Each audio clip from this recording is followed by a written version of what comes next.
Oke, jadi kita sudah seharian keliling. Kita datengin kurang lebih tadi ada sekitar 4 singkapan di Karang Sambung yang semuanya itu world class outcrop. World class pertama kita bicara terkait dengan displaynya. Displaynya bagus, lebar, jelas. Ini terus yang kedua informasinya ya. Nah yang menarik kita seharian tadi itu berjalan ini sebenarnya dengan para geologis yang merepresentasikan masa dan sejarahnya masing-masing. Tapi ada satu yang menarik.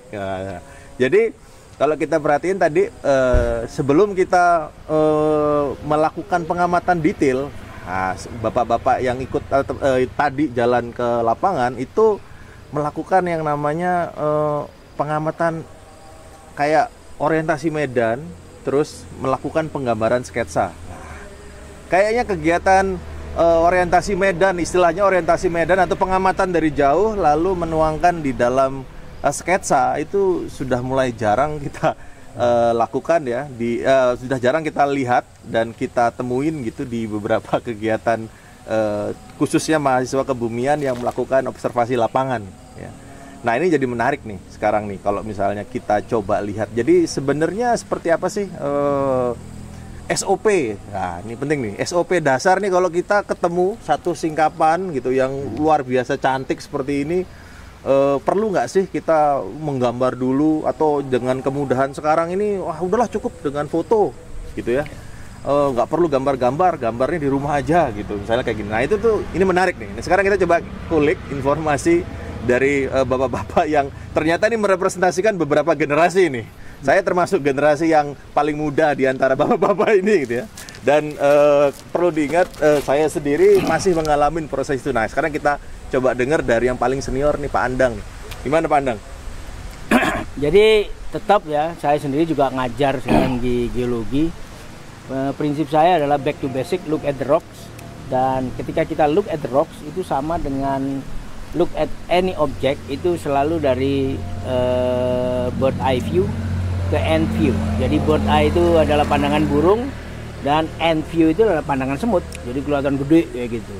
Nah, itu karena apa? Karena semua objek dalam ilmu pengetahuan alam terutama ya, mungkin pengetahuan yang lain juga ya, knowledge yang lain juga. Selalu kalau kita nggak punya kerangka besar, itu kita kehilangan gambar besar. Begitu masuk yang gambar yang detail yang kecil terus kita besarkan gitu, kita nggak tahu berada di mana. Nah itu berlaku untuk semua pengetahuan kelihatannya, terutama pengetahuan alam. Nah dalam hal ini karena kebumian itu menyangkut mendeskripsikan dan mengenal tentang fenomena alam untuk dipakai nantinya menyiasati alam dalam konteks pengetahuannya dipakai untuk mencari sumber daya alam lah, kemudian menyiasati supaya alam lebih sustain atau lebih lestari dan sebagainya.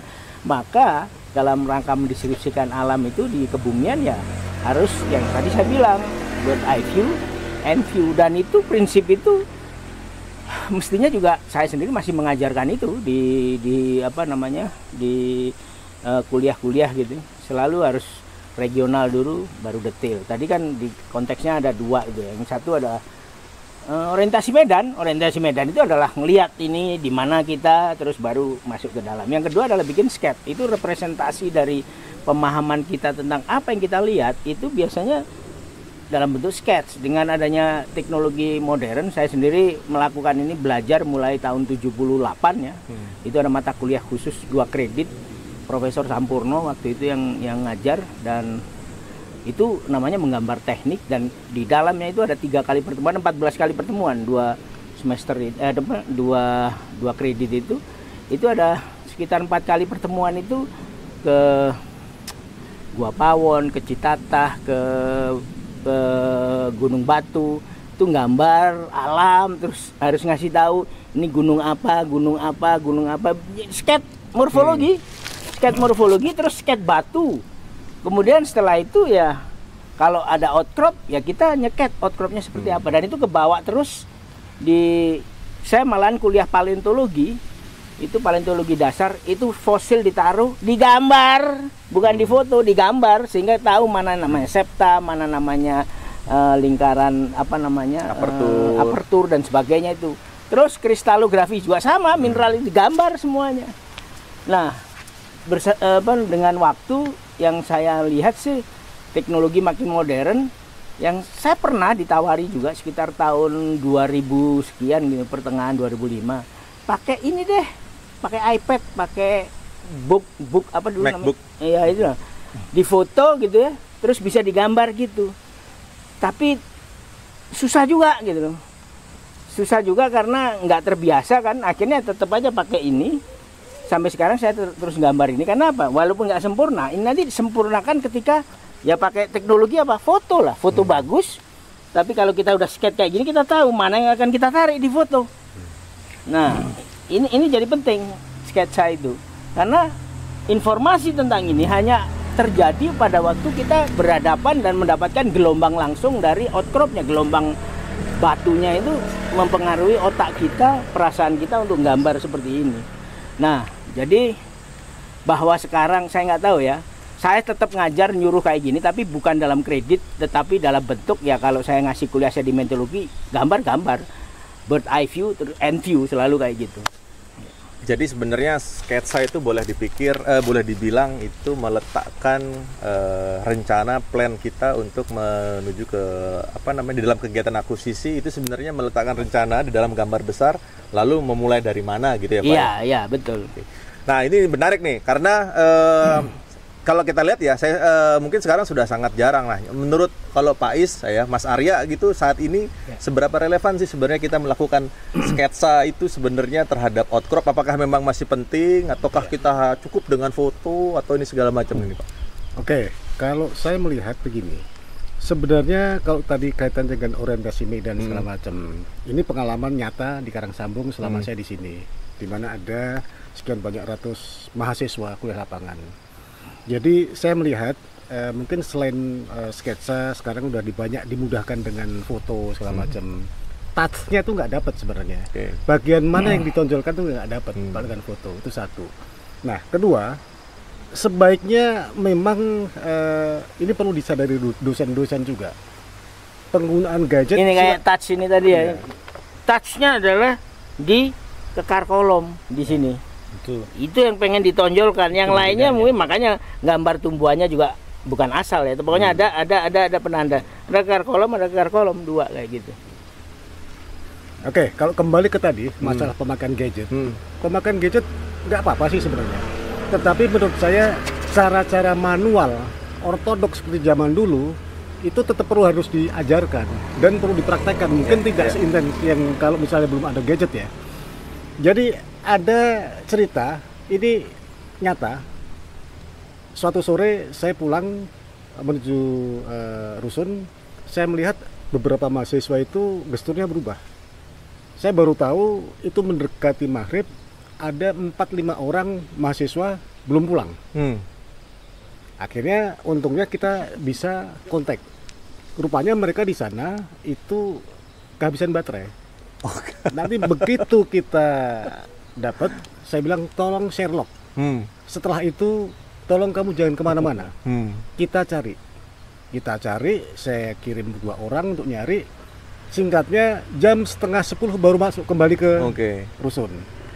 Ternyata waktu berdatang saya tanya, kamu bawa kompas nggak? Bawa. Bawa peta topografi nggak? Bawa. Lah kok bisa? Nggak bisa orientasi medan gitu. Rupanya mereka terbiasa pakai gadget. Begitu gadgetnya mati, lemot, udah wassalam. Itu maksud saya.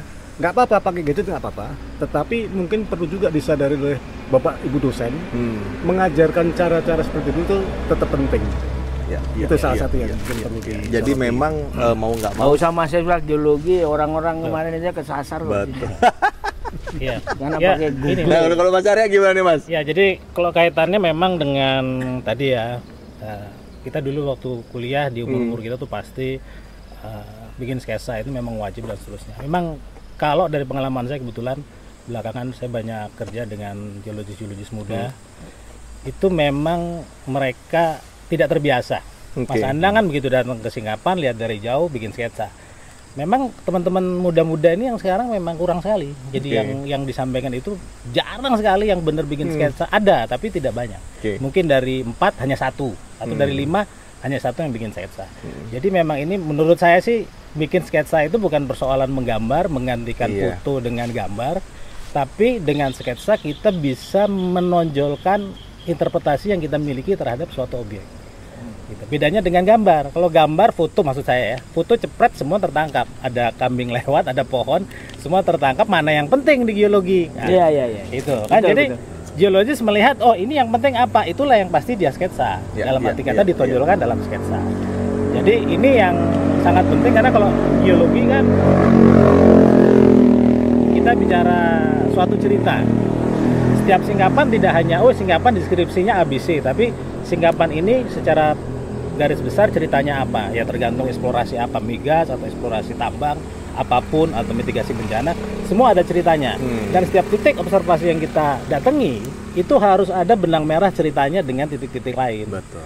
Nah, itulah yang dalam kita melihat suatu singkapan, kita sketsa karena kita bisa menonjolkan interpretasi kita yang menyangkut kepada cerita mengenai apa yang kita teliti di situ. Jadi saya rasa penting sekali untuk bisa menggambar dengan benar. Artinya bukan sekedar coret-coret, tapi dia bisa menunjukkan ini yang saya lihat, ini yang penting yang saya lihat dalam suatu singkapan. Nah, ini yang akan memberi peran dalam suatu analisa yang secara menyeluruh dia yang dia harus bikin. Nah, seperti jadi itu. memang kalau kita bisa simpulkan, jadi memang sketsa ini tidak kontekstual itu tidak hanya terkait memvisualisasikan objek yang ada di depan kita, tapi kalau kita lihat tadi yang pertama adalah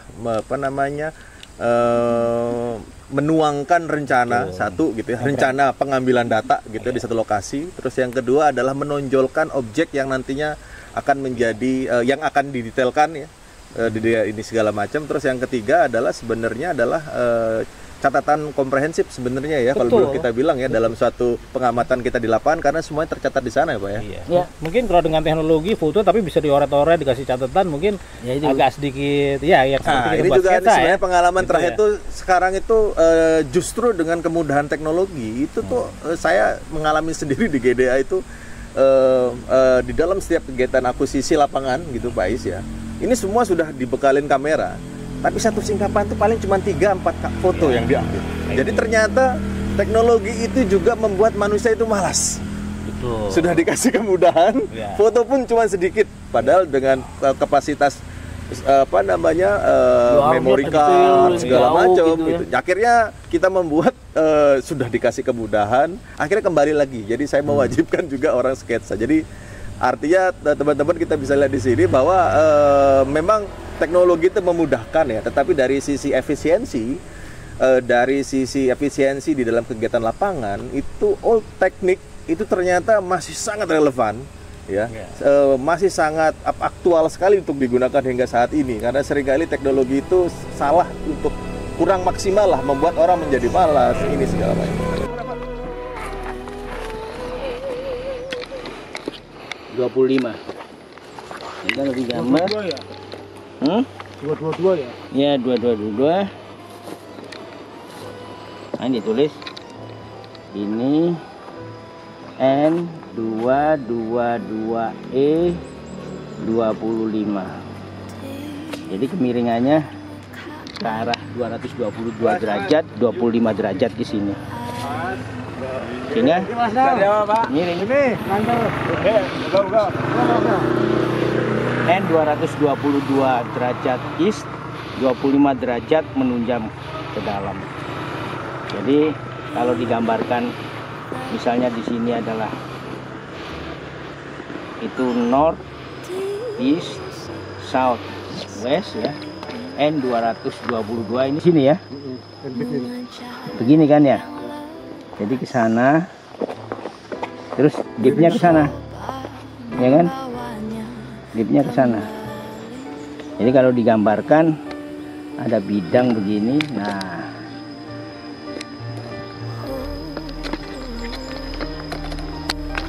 ada bidang ini. Terkait dengan teknologi oke, Mas. Tetapi selama kita udah punya basic yang baik terhadap apa yang kita kerjakan, lebih mempermudah. Betul. Teknologi mempermudah, bukan sebaliknya. Dengan adanya teknologi kita melupakan basicnya. Baik, saya tuh anak-anak itu sekarang gitu. Jadi kayak kita di GDA itu Pak ya, Akhirnya anak-anak itu saya wajibkan setiap satu outcrop itu ngambil minimal 30 sampai 40 foto. Wajib, Pak. Ya memang mereka miskin Karena deskripsi. Pertama miskin juga. deskripsi. Jadi Sketsa juga akhirnya ya karena kita di Geda akhirnya saya kalau setiap lapangan itu kita ada yang namanya pembekalan lapangan itu isinya ya belajar gambar anak. ya, jadi tadi pagi waktu kita berangkat kan Mas Andang pakai loop di situ ya. Itu saja teman-teman yang bunda-bunda ini saya kritisi. Loop nggak dibawa, kompas nggak dibawa kadang-kadang, atau kompas dimasukin tas entah di mana ditaruhnya. Karena dia mengandalkan gadget. Iya sih. Di smartphone udah ada kompas, smartphone udah ada ngukur deep mungkin, deklinasi dia ukur, foto bisa di situ. Nah ini, tapi pada kenyataannya, pada waktu di lapangan miskin deskripsi. Deskripsinya miskin, deskripsinya ya seharusnya dia melihat lebih banyak dari yang dia tulis. Begitu. Kadang-kadang yang ditulis nggak penting, yang penting kagak ditulis. Atau kadang-kadang nggak ditulis sama sekali. Tadi foto cuma sedikit, foto kurang banyak. Yang ditulis nggak penting, yang penting nggak ditulis. Loh iya Mas, sekarang gitu. Nah ini kan nanti kamu kalau ngebor sebagai website, nanti kalau udah ketemu formasi ini, pencirinya ini. Nah kan dia harus catat pencirinya. Nah itu nggak dicatat. Loh ini udah nyampe belum ini sama yang ini, lapisan ini, kan ada pencirinya. Ntar dulu ya Mas, saya inget-inget dulu. Wah susah gitu. Padahal itu kan yang nomor satu dia harus lihat. Jadi memang sketsa Gitu. itu powerful banget ya. Saya pertama itu tadi sih memang mindset jadi akhirnya. Tapi saya ada temen rekan kerja saya yang sketsanya bagus. Nah itu tadi mungkin tidak semua, tapi 1 dari 5 lah saya Kalau bilang bagus begitulah. atau enggak itu tuh sebenarnya itu memang art background orang masih tapi Ya, kan tapi sebenarnya gini. informasi yang dia capture itu Betul. sebenarnya yang Jadi dari paling- gambar itu kita sebut bagus kalau dari sisi geologi. Oh iya, bukan benar. cuma sekedar Betul. sekedar bagus Estetiknya. gambarnya, Bukan cuma bukan estetiknya, estetiknya, benar. tapi dia menonjolkan ya informasi yang Iya, penting di benar, situ. iya, Misalnya dia benar, lagi studi batu bara, ditonjolkan di situ yang penting, Betul, ketelnya, betul, betul. posisinya, strike dip-nya, kan Betul. itu yang ditonjolkan. Jadi sketsa yang bagus itu kalau di gambar itu dia bisa menonjolkan yang itu tadi. Apa yang penting dan bagaimana dia berpikir atau berinterpretasi terhadap singkapan Iya itu. benar.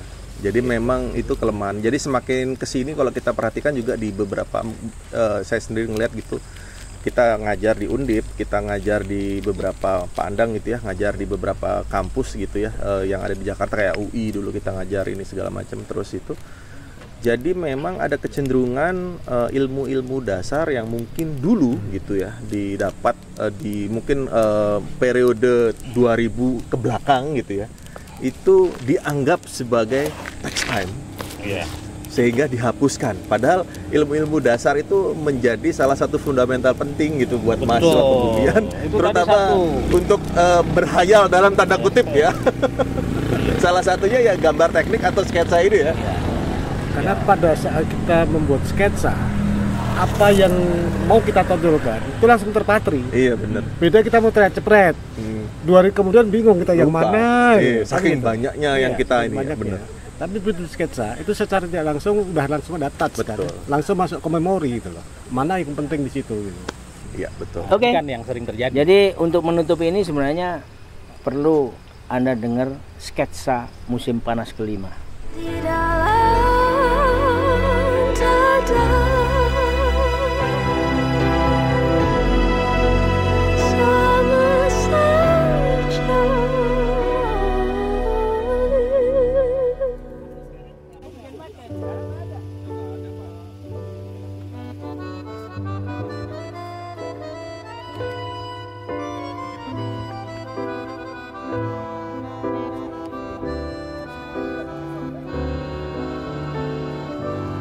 Di permukaan